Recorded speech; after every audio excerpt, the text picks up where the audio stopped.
बिस्मिल्लाहिर्रहमानिर्रहीम। अल्हम्दुलिल्लाहि रब्बिल आलमीन।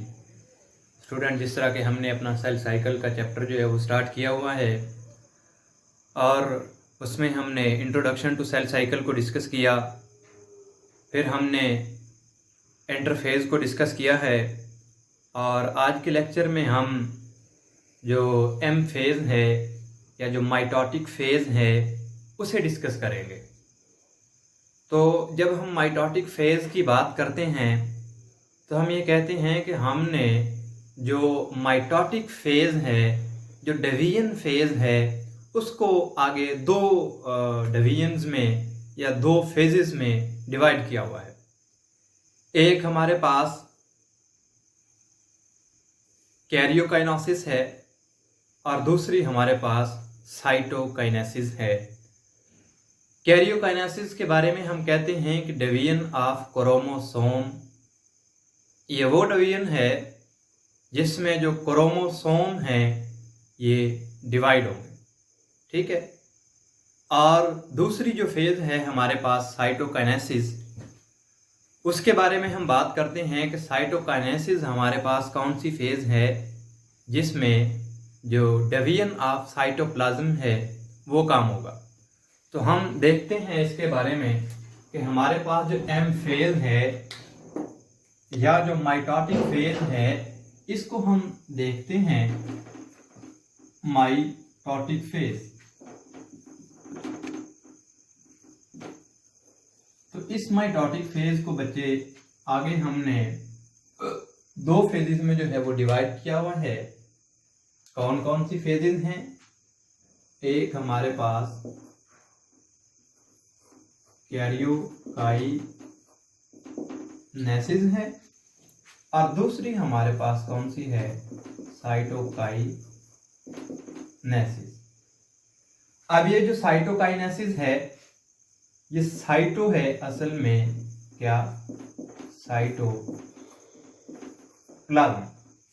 हम कहते हैं कि ये वो फेज है जिसमें क्या हो रहा है?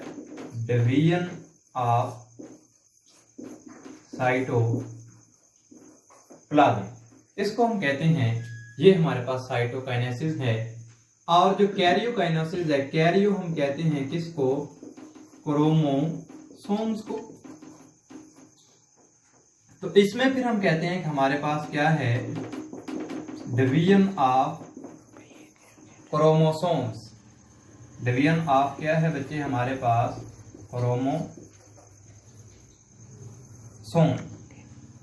ये जो कैरियोकाइनेसिस है, इसकी आगे हमारे पास जो फेजेस हैं, हमने इसको 4 फेजेस में डिवाइड किया हुआ है। सबसे पहली फेज हमारे पास कौन सी है? प्रोफेज है। सेकंड फेज हमारे पास मेटाफेज है। थर्ड फेज हमारे पास एनाफेज है और जो इसकी लास्ट फेज है वो कौन सी है? टीलोफेज। इन 4 फेजेस में हमारे पास क्या होगा? डिवीजन ऑफ क्रोमोसोम या कैरियोकाइनेसिस हम जिसे कह रहे हैं।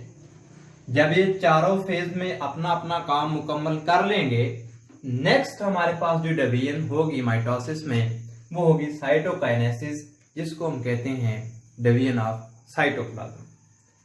अब हम माइटोसिस को डिफाइन करते हैं कि व्हाट इज माइटोसिस। माइटोसिस हमारे पास क्या है? माइटोसिस के बारे में हम कहते हैं कि ये डिवीजन की ऐसी टाइप है जिसमें number of chromosome remains constant as parent cell. हम कहते हैं कि the division in which number of chromosomes remains constant. इसको हम किस तरह से डिफाइन करते हैं? The division in which number of chromosomes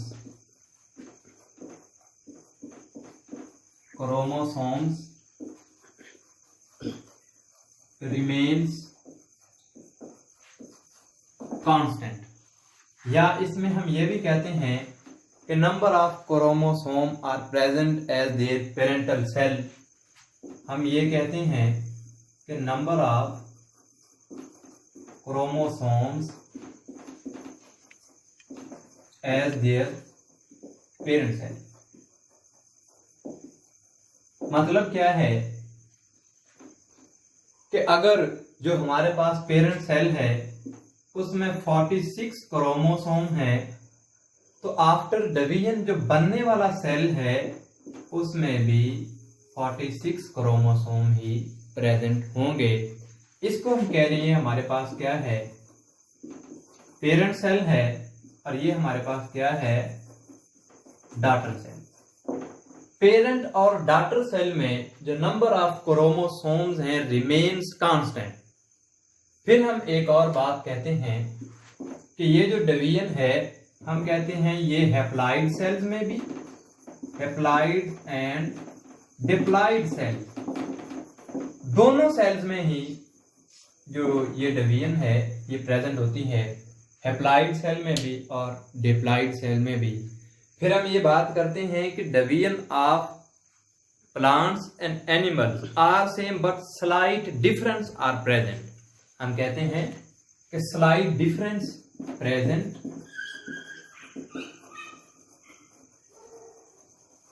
slight छोटा सा माइन्यूट सा डिफरेंस है present between animal and plant division. हमारे पास जो एनिमल और प्लांट डिवीजन है इसमें there is slight difference between animal and plant cell. अब हम उस डिफरेंस की बात करते हैं कि हमारे पास वो डिफरेंस क्या है। तो हम देखते हैं कि वो हमारे पास डिफरेंस जो है वो क्या है। तो उस डिफरेंस में हम बात करेंगे, हमारे पास इसमें सेंट्रियोल्स होंगे और माइटोटिक अपरेटस वगैरह है।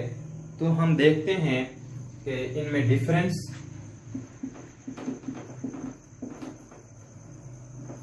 ठीक है। ये हमारे पास फिर एक हम चार्ट बना लेते हैं, एनिमल सेल, और फिर हमारे पास कौन सा है, प्लांट सेल।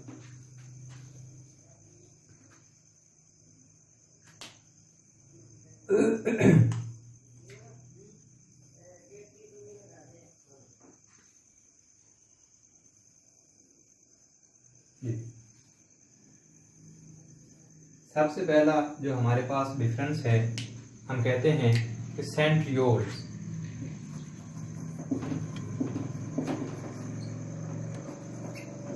सेंट्रियोल्स हम कहते हैं कि एनिमल सेल्स में सेंट्रियोल जो हैं ये प्रेजेंट होते हैं, और जो प्लांट सेल है उसमें सेंट्रियोल क्या है, एब्सेंट होंगे।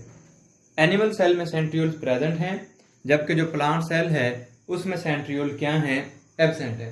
फिर हम बात करते हैं माइटोटिक अपरेटस की। अब जो सेकंड पॉइंट है हमारे पास वो कौन सा है, हम बात कर रहे हैं माइटोटिक अपरेटस। ये जो माइटोटिक अपरेटस है ये कौन सा अपरेटस है जो हमारे पास क्या है, इसकी डिवीजन में अपना रोल प्ले कर रहा है। हम कहते हैं कि इसका जो माइटोटिक अपरेटस है एनिमल सेल का, ये कंसिस्ट होता है सेंट्रियोल्स पे, एस्टर्स पे और स्पिंडल्स पे। और जो प्लांट सेल है, अगर हम माइटोटिक एनिमल सेल की बात करें तो ये कंसिस्ट है किस किस पे बच्चे, कंसिस्ट करता है एस्टर्स पे, स्पिंडल्स पे एंड सेंट्रियोल्स। जबकि जो प्लांट सेल है इसमें सिर्फ स्पिंडल्स, बल्कि जो प्लांट सेल्स हैं इसमें और इसमें थोड़ा सा डिफरेंस है। हम प्लांट सेल की बात करते हैं कि इसके जो स्पिंडल फाइबर हैं या जो माइटोटिक अपरेटस है कंसिस्ट ऑफ ओनली स्पिंडल्स, इसमें सिर्फ प्रेजेंट होते हैं। हम कहते हैं कि इसमें क्या प्रेजेंट है, सिर्फ जो है वो स्पिंडल्स इसमें प्रेजेंट होंगे, बाकी जो है इसमें वो सारा एब्सेंट होगा।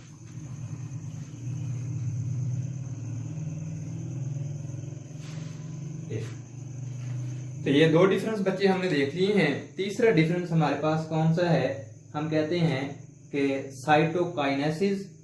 आगे हमारे पास साइटोकाइनेसिस है और साइटोकाइनेसिस के अलावा हमारे पास बच्चे स्पिंडल फाइबर फॉर्मेशन है, ठीक है। और हम इसके बारे में कहते हैं कि हमारे पास स्पिंडल फाइबर फॉर्मेशन है। स्पिंडल फाइबर फॉर्मेशन के बारे में हम ये बात करते हैं, जो स्पिंडल फाइबर हैं इसके वो सेंट्रियोल्स पे प्रेजेंट होंगे, जिस तरह कि हमने यहाँ पे भी बात की है। और उसके जो प्लांट सेल के स्पिंडल फाइबर हैं वो किस पे कंसिस्ट होते हैं, हम कहते हैं कि वो सिर्फ और सिर्फ उन पे कंसिस्ट होते हैं, स्पिंडल्स पे। फिर हम आगे बात करते हैं साइटोकाइनेसिस की। तो साइटोकाइनेसिस के बारे में जब हम बात करते हैं,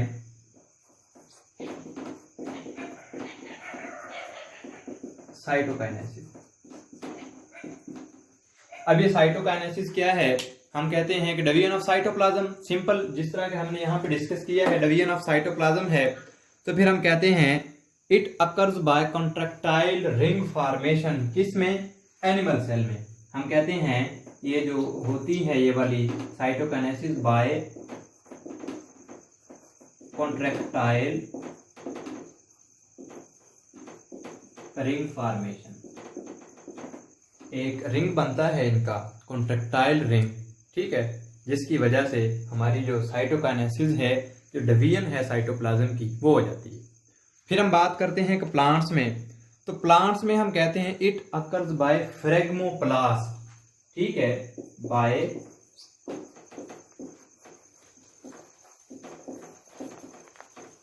फ्रेगमोप्लास्ट। तो ये देखते हैं हम,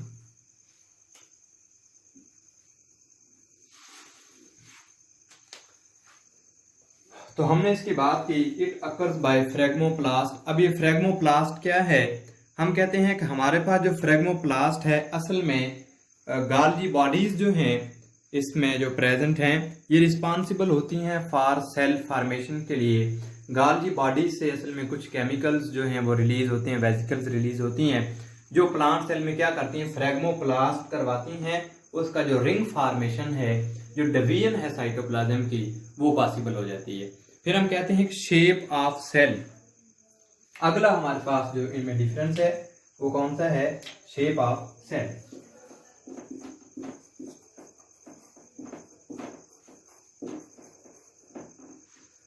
तो बच्चे जब शेप ऑफ सेल की बात करते हैं हम, तो shape of cell does not remain same into the animal cell.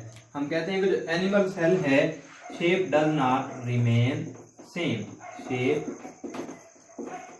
Does not remain same. इसकी जो एनिमल सेल हैं, इसकी जो शेप है वो रिमेन सेम नहीं रहती, बल्कि फिर हम कहते हैं कि सेल्स ऑफ, जो हम बात करते हैं प्लांट सेल की, इनमें ये मोस्टली जो है वो सेम रह जाती है। सेम किसकी वजह से, सेल वाल जो है ये यहाँ पे प्रेजेंट होती है, और सेल वाल क्या है, ये रिजिड स्ट्रक्चर होती है, जिसकी वजह से जो हमारे पास शेप है सेल की, वो जो शेप है वो डिस्टर्ब नहीं होती, वो हमारे पास कांस्टेंट ही रहती है। तो फिर हम ये बात की आज बच्चों हमने माइटोसिस की, तो हमने देखा कि हमारे पास माइटोटिक डिवीजन क्या है, एक कैरियोकाइनेसिस है, एक साइटोकाइनेसिस है, डिवीजन ऑफ क्रोमोसोम है, डिवीजन ऑफ साइटोप्लाज्म है। क्रोमोसोम 4 फेजेस में डिवाइड होगा हमारे पास, इसमें प्रोफेज है, मेटाफेज है, एनाफेज है, टीलोफेज है। फिर बच्चे हमने बात की कि माइटोसिस क्या है। माइटोसिस को हमने डिफाइन किया कि ये ऐसी डिवीजन है सेल्स की जिसमें क्या हो रहा है, नंबर ऑफ जो क्रोमोसोम्स हैं वो remain constant as parent cell. जितने पेरेंट सेल में है जो डिवाइड कर रहे हैं, उतने ही डॉटर सेल में होंगे जो डिवाइड होने के बाद बने। ये माइटोसिस जो है हमारी बॉडी ग्रोथ के लिए जितने भी बॉडी के सोमैटिक सेल्स हैं सभी में हो रही है। फिर हमने देखा इनका थोड़ा सा डिफरेंस देखा है, जो डिवीजन है किसमें, प्लांट्स और एनिमल्स में। तो इनमें हमने 3-4 डिस्कस किए हैं, centrioles, mitotic apparatus, cytokinesis, shape of cell. तो हमने इस शीट में देखा भी है कि जिस तरह सेंट्रियोल्स हैं वो एनिमल सेल में प्रेजेंट होते हैं लेकिन प्लांट सेल में वो प्रेजेंट नहीं होते। इसी तरह ये साइटोकाइनेसिस और शेप ऑफ सेल वगैरह को हमने डिस्कस किया है। तो ये आज का टॉपिक हमारा इंट्रोडक्शन टू माइटोसिस था। नेक्स्ट लेक्चर में हम जो है ये जो कैरियोकाइनेसिस है इसको स्टार्ट करेंगे और देखेंगे कि जो हमारे पास क्रोमोसोम्स हैं वो किस तरह से डिवाइड होते हैं। Thank you very much.